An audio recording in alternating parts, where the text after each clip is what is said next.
नमस्कार दोस्तों, आप देख रहे हैं बुलंद आवाज पूजा सिंह के साथ। स्वागत है आप सभी का।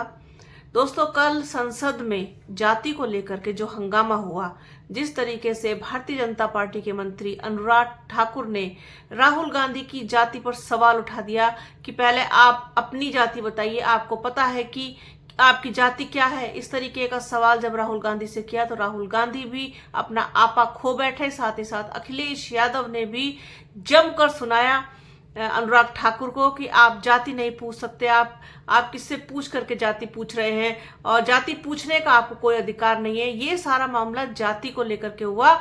जब बात जातीय जनगणना की चल रही थी, उसको लेकर के भारतीय जनता पार्टी के जो लोग हैं वो मतलब बहुत कंफर्टेबल नहीं दिखाई दिए। तो ये सारी चीजें हुई कल, और जिस तरीके से पूरा हंगामा हुआ, जिस तरीके से पूरा एक बहस छिड़ गई, एक विवाद उत्पन्न हो गया वहां पर जाति को लेकर के।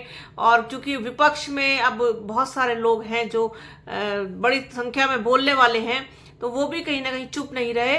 और इधर भारतीय जनता पार्टी के जो पूरे लोग हैं, उनके मंत्री हैं, साथ ही साथ जो स्पीकर है लोकसभा में, वो भी फेवर तो उनका लेते ही हैं। तो जितना मौका जिसको बोलने का मिला उतना बोला सबने।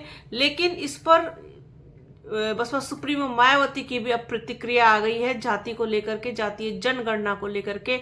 उन्होंने अपने सोशल मीडिया हैंडल एक्स पर ट्वीट किया है। वैसे आप लोगों ने एक बात नोटिस की होगी कि पिछले कुछ दिनों से लगातार Basapa supremo Mayawati social media handle X पर एक्टिव हैं। वो हर मुद्दे पर अपनी बात रख रही हैं, बोल रही हैं। सरकार हो या विपक्ष हो, खुलकर घेरती हुई दिखाई दे रही हैं हर मुद्दे पर। चाहे वो फिर आपके जो दिल्ली में हादसा हुआ राजेंद्र नगर कोचिंग संस्थान वाला, उसका मुद्दा हो, या फिर कल जो वायनाड में जिस तरीके से लैंडस्लाइडिंग हुई उसका मुद्दा हो, बजट का मुद्दा हो, मॉनसून सत्र हो, या फिर कहीं कोई दुर्घटना हो, कुछ भी हो, हर मुद्दे पर अब बोलती हुई और बहुत ही कहना चाहिए शिद्दत के साथ बोलती हुई दिखाई दे रही है बसपा सुप्रीमो मायावती।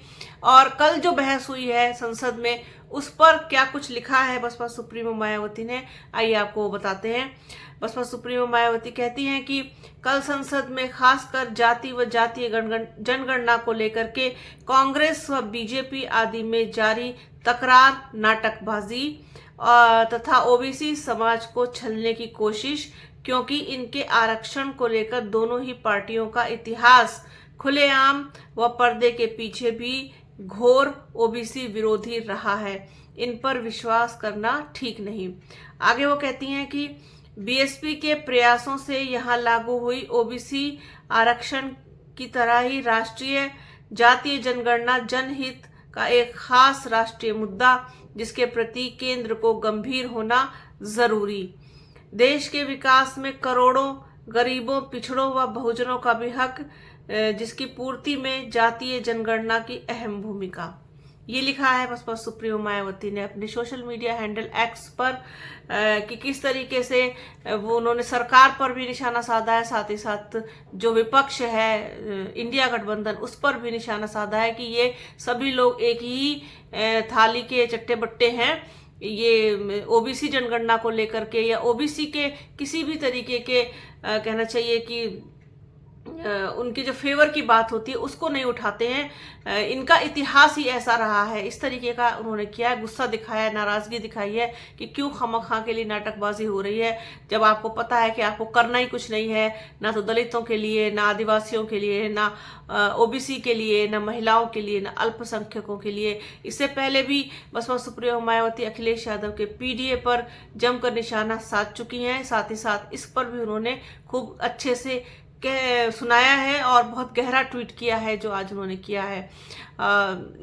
जब से लोकसभा 2024 का चुनाव हुआ था, तभी से ही इंडिया गठबंधन की मांग रही है कि जातीय जनगणना कराई जाए, और जो जिस तरीके से सरकार दलितों को और आदिवासियों को और ओबीसीयों को जितने भी हैं उनको उनके अधिकारों से वंचित रखे हुए है, और ये होनी चाहिए जिससे पता चल पाए कि किसका कितना हक है। गरीबों का, पिछड़ों का, आदिवासियों का, दलितों का, अल्पसंख्यकों का हक खा रही है सरकार, ये कहना है इंडिया गठबंधन का। लेकिन बसपा सुप्रीमो मायावती ने उसको पलटवार करते हुए कहा है कि ये सब नाटकबाजी है, ये सब दिखावा है, छलावा है। सच्चाई में, हकीकत में कोई किसी के लिए कुछ नहीं करना चाहता। तो ये जब ट्वीट आया है तो सोचा कि इस पर बात करना बनता है, छोटी सी चर्चा की। बसपा सुप्रीमो मायावती किस तरीके से अब सोशल मीडिया हैंडल पर, एक्स पर बराबर लिखती हैं, एक्टिव हैं, और सरकार को और विपक्ष दोनों को खूब खरी खोटी सुनाती हुई भी दिखाई दे रही हैं। आजकल एक्टिव है, पूरे एक्टिव मोड में है, एक्शन मोड में है। तो ये चीज़ थी, सोचा अपने दर्शकों के साथ को शेयर किया जाए। तो कमेंट बॉक्स में कमेंट करके ज़रूर बताइएगा कि हमारा ये वीडियो आपको कैसा लगा। अच्छे कमेंट्स कीजिएगा, नेगेटिव भी करेंगे तो वो भी, क्योंकि आप हमारे दर्शक हैं, अब जो भी आप प्रतिक्रिया देंगे वो हमें स्वीकार है। वीडियो को प्लीज़ पूरा और अंत तक ज़रूर देखिएगा। अपना और अपनों का बहुत ख्याल रखिए। जल्द मिलूंगे आपसे एक नए वीडियो में, एक नए मुद्दे के साथ, एक नई चर्चा में। तब तक के लिए जय हिंद।